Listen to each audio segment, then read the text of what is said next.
யாக்கோபின் பொருத்தனை.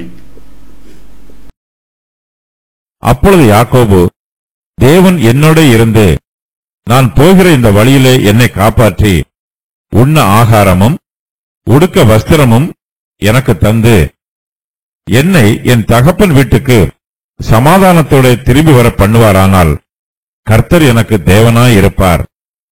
நான் தூணாக நிறுத்தின இந்த கல் தேவனுக்கு வீடாகும்.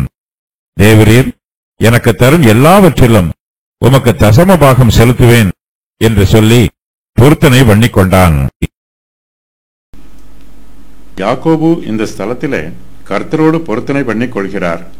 கர்த்தர் தம்முடைய வாக்குத்தத்தங்களை நமக்கு உறுதி பண்ணும்போது நாமும் நம்முடைய மனதிலே கர்த்தருடைய வாக்குத்தத்தங்களை மறுபடியுமாய் நினைவு கூற வேண்டும். கர்த்தர் யாக்கோபை நோக்கி, நான் உன்னோட இருந்து நீ போகிற இடத்தில் எல்லாம் உன்னை காத்து இந்த தேசத்திற்கு உன்னை திரும்பி வர பண்ணுவேன் என்று வாக்கு பண்ணினார். யாக்கோபு கர்த்தருடைய வாக்குத்தத்த வார்த்தைகளை விசுவாசிக்கிறார்.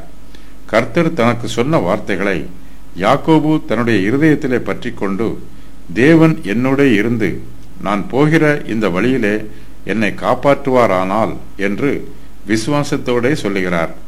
யாக்கோபு கர்த்தருடைய வார்த்தையை நம்பி அதை இறுக பற்றி கொள்கிறார். யாக்கோபு கர்த்தரிடத்தில் உலக பிரகாரமான ஆசீர்வாதங்களை அதிகமாய் எதிர்பார்க்கவில்லை. தனக்கு உண்ண ஆகாரமும் உடுக்க வஸ்திரமும் கர்த்தர் கொடுத்தால் அதுவே போதுமானது என்று யாக்கோபு நினைக்கிறார். யாக்கோபினிடத்தில் பேராசை இல்லை. அவரிடத்தில் போதும் என்கிற மனமும் திருப்தியும் இருக்கிறது. யாக்கோபு கர்த்தரிடத்தில் பக்தியாய் இருக்கிறார்.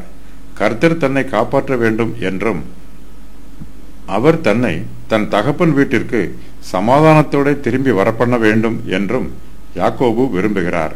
கர்த்தர் தம்முடைய வார்த்தைகளில் உண்மை உள்ளவர் என்றும் அவர் வாக்கு மாறாதவர் என்றும் யாக்கோபு விசுவாசிக்கிறார். கர்த்தர் தம்முடைய வாக்குத்தத்தத்தின் பிரகாரம் தன்னுடைய விண்ணப்பங்களுக்கு செவி கொடுத்து அதை நிறைவேற்றுவார் என்னும் நம்பிக்கை யாக்கோபின் இருதயத்தில் காணப்படுகிறது. யாக்கோபு கர்த்தரிடத்தில் பொருத்தனை பண்ணுகிறார். கர்த்தர் தன்னுடைய விண்ணப்பங்களை நிறைவேற்றுவாரானால் கர்த்தர் எனக்கு தேவனாய் இருப்பார் என்று யாக்கோபு விசுவாசத்தோடு சொல்லுகிறார். யாக்கோபு கர்த்தர் மீது பக்தியாய் இருக்கிறார். தன்னுடைய பக்தியை வெளிப்படுத்தும் வண்ணமாக, நான் தூணாக நிறுத்தின இந்த கல் தேவனுடைய வீடாகும் என்று யாக்கோபு விசுவாசத்தோடு சொல்லுகிறார். கர்த்தர் தம்முடைய கிருபையினால் யாக்கோபை இந்த ஸ்தலத்திற்கு சமாதானத்தோட திரும்பி வர பண்ணும்போது யாக்கோபு இந்த ஸ்தலத்திலே கர்த்தருக்கு ஒரு பலிபீடம் கட்டுவார். இப்போது யாக்கோபு இந்த ஸ்தலத்தில் தன் தலையின் கீழ் வைத்திருந்த கல்லை எடுத்து அதை தூணாக நிறுத்தி இருக்கிறார். பலிபீடத்தில் பலிகள் செலுத்தப்பட வேண்டும். பலி செலுத்தாத பலிபீடம் தேவனுடைய வீடாக இருக்காது. யாக்கோபு இந்த பலிபீடத்தில் கர்த்தருக்கு பலி செலுத்துவதாகவும் வாக்கு பண்ணுகிறார். தேவன் தனக்கு தரும் எல்லாவற்றிலும் அவருக்கு தசமபாகம் செலுத்துவதாக யாக்கோபு பொருத்தனை பண்ணி கொள்கிறார். யாக்கோபு கர்த்தரோடு பொருத்தனை பண்ணும்போது தேவன் என்னோட இருந்தால் என்று சொல்லுகிறார். யாக்கோபிற்கு சந்தேகம் இருக்கிறது. ஆனாலும் தேவன் ஆதியாகமம் 28:15 முதல் 15 வரையிலும் உள்ள வசனங்களில் வாக்குத்தத்தம் பண்ணியபடி யாக்கோபோட கூட இருக்கிறார். மோசேயின் பிரமாணத்திற்கு முன்பாகவே யாக்கோபு பொருத்தனை பண்ணுகிறார். தேவனும் பொருத்தனையை நினைவு கூறுகிறார். நாம் பொருத்தனைகளை செய்ய வேண்டும். அவற்றை மனப்பூர்வமாக செய்ய வேண்டும். பொருத்தனையை மீறக்கூடாது. பொருத்தனையின் கிரயத்தை கணக்கு பார்க்க வேண்டும். காணிக்கையாக செலுத்துவதற்கு சில காரியங்கள் தடை பண்ணப்பட்டிருக்கிறது. நாம் அவசரப்பட்டு பொருத்தனை பண்ணக்கூடாது.